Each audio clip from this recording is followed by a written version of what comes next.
Well, first thing on my mind is obviously a really disappointing loss. All losses are disappointing, and especially in February, but the way this one played out, them setting an all-time record, 15 out of 22 threes, a team that has played 25, 30 games and shot 31% from three. Too much to overcome. And then the second half was disappointing when we started out and they just dug in, got an 18-point lead. We talk about runs a lot. I'm really pleased you'll be able to write about the fantastic run we had to cut it from 18 to 3, but just a little bit too much behind. We cut it to 3, minute and a half to go, gave ourselves a chance, and as much as I hate to say it, we might have cut our throats at the foul line. 5 or 6 big misses when we really had the game and maybe even the momentum turning, but we couldn't get the lead. We couldn't tie it up. We had a couple opportunities. And I got to tell you, they've done a great job. I alluded to this before the game without a couple of their key guys, but I got to tell you, the veterans out there, the 4 transfers from Texas, Washington, Oklahoma State, and JUCO, they're mature kids, along with Marvell, who well may be the best player in the West. It's 5 pretty good players, intelligent players, tough players, and veteran players. They've been around the block. Fortunately, we don't have to wait a week. We got 3 days. We go up to Colorado State. It's a very meaningful game to a lot of people in our state, so hopefully we'll be ready for the ball game, and I got a sneaking suspicion the crowd will be ready for the Pokes.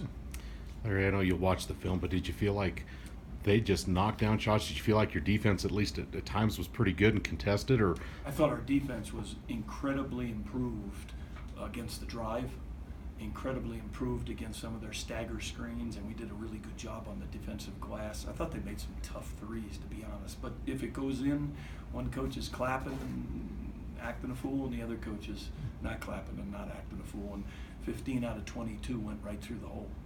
How tough is it when you set a scheme in your preparation to do something, and then when they're not a good shooting team, and then they just shoot like that?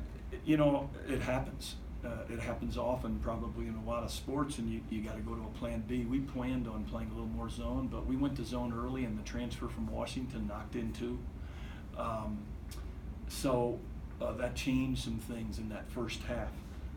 But like I said, if I saw quit, if I saw our guys talking while the game's going on in the stands, if I saw our guys acting a fool, it would really be bothersome. I still see a team that is growing. I still see a team with 12 out of 13 returning. Certainly Josh didn't have one of his better performances until down the home stretch. But you know what? You don't make excuses. You plant your feet, you take a stand, and you jump into the next one. That's what you talk to your team about. That's what you need to do as a coach. you talked about Josh, having a pretty solid second half. It's kind of the same thing at Boise last week, where I think it was 2 points, and then he proved. Did anything change with Josh that you saw himself, or even from the teams, defending him, or what have you noticed? I guess these last 2 games. I would say more of the teams defending him. I mean, we got better players in this league. We got quicker feet in this league. We got ball screen plays for Josh where he's drawn to. Now he can kick it to Jason, and Jason can knock some in. But one thing's for sure, they don't want Josh Adams getting to the hole. And he tried. He probably took, if we had it statted right, we'd have to check with the officials, who I'm not allowed to comment on, but we statted at 17 drives and he went to the line once. That's disappointing, but you know what? He's got to drive better to get fouled more often. Was that the difference in the second half, where he was able to drive a little bit more? We got in the open floor. Like, he stole the ball once. When there are 5 guys, we're playing defense, and he tried to put it on the deck, he drove and he tried to create contact, and apparently he just didn't create enough contact. You mentioned, obviously, Marvell's preseason player of the year, a great player, but was he almost on just another level in that first half? He was incredible, I thought, the whole game. What my eyes continue to see, which I talked about earlier, wasn't just the points that you guys rave about.